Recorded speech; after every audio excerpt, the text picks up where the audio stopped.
Modifier le format de nombre d'une cellule. Donc vous le voyez ici par défaut, enfin c'est pas par défaut, je l'ai modifié précédemment, on a des nombres dans cette colonne, donc la récolte du kiwi et la proportion récoltée qui est en pourcentage. Ici, on a du texte. Et en fait, dans chacune de nos cellules, on va venir ici dans l'onglet Accueil, c'est cette partie-là qui vous permet de modifier le format de nombre d'une cellule.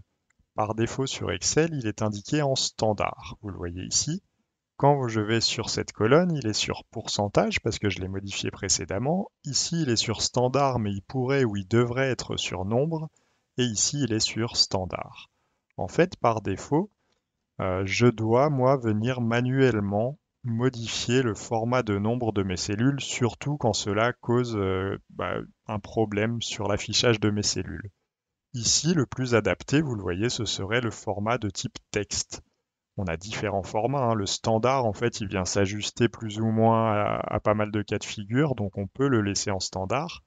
On a le nombre, le monétaire, comptabilité, date courte, date longue, heure, pourcentage, fraction, scientifique et texte. Donc là, moi, je vais le passer en texte, mais ça n'a pas d'impact particulier. En revanche, ici, sur la partie récolte, si je le passe en nombre, eh bien, on va voir qu'il va afficher des chiffres après la virgule, comme ceci. Ces chiffres après la virgule, vous pouvez tout à fait les afficher ou ne pas les afficher. Donc, vous pouvez en afficher plus, comme ceci. Donc ici, vous venez ajouter des décimales, ou vous pouvez en afficher moins, comme ceci.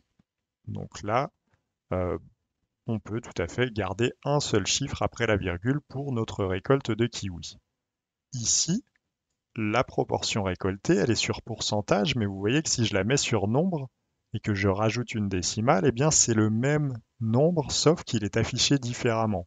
Et c'est ce qu'il faut bien comprendre concernant les formats de nombres, c'est que Excel, pour lui, qu'il affiche 0,023 ou qu'il affiche le pourcentage qui correspond, 2,30, pour lui, c'est le même nombre. C'est juste le format d'affichage qui est modifié.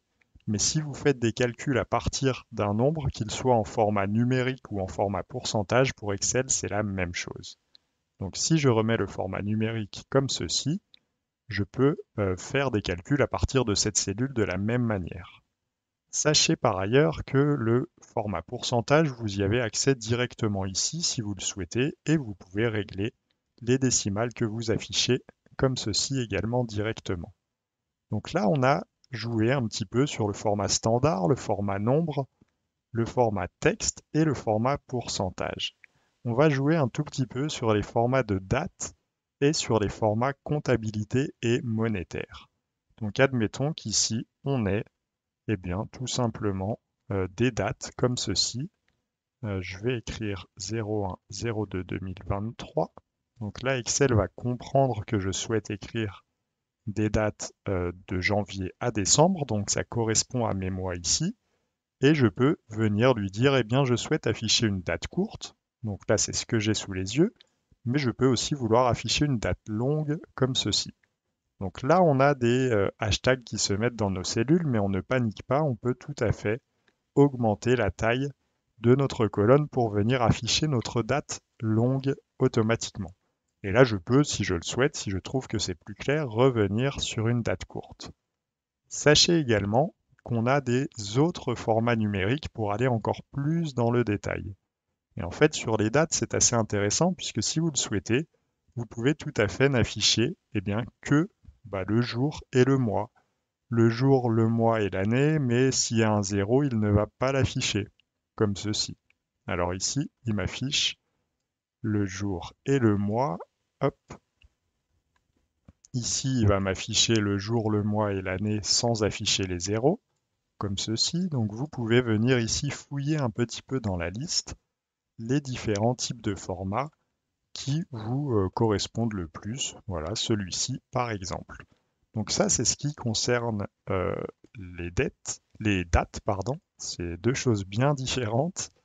On va passer maintenant à la partie chiffres, donc la partie monétaire ou comptable.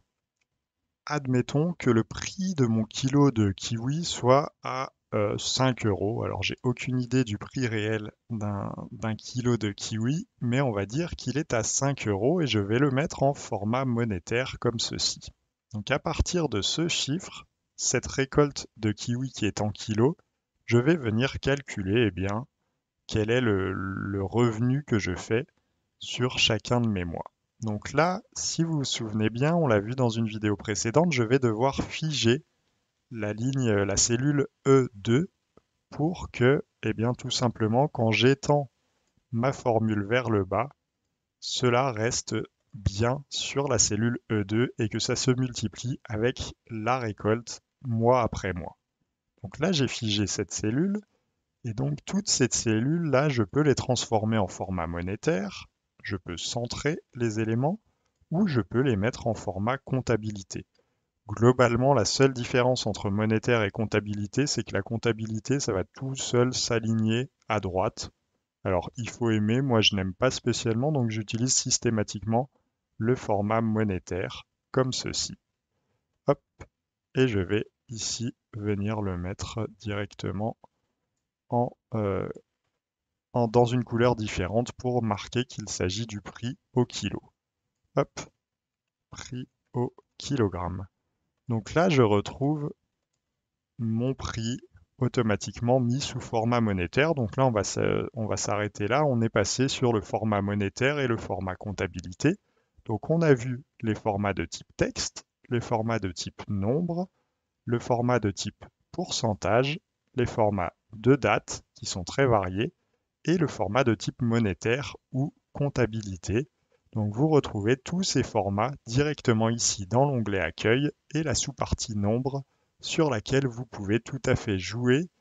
Ici, sachez que vous pouvez également modifier la devise de la même manière dans les autres formats numériques. Ici, vous retrouvez la devise que vous pouvez modifier, le nombre de décimales également. Mais vous retrouvez toutes les devises, je pense, du monde entier. Voilà pour la partie format de nombre. Je vous laisse jouer avec tout ça. Ça vous permet vraiment de régler l'affichage de vos données sur Microsoft Excel.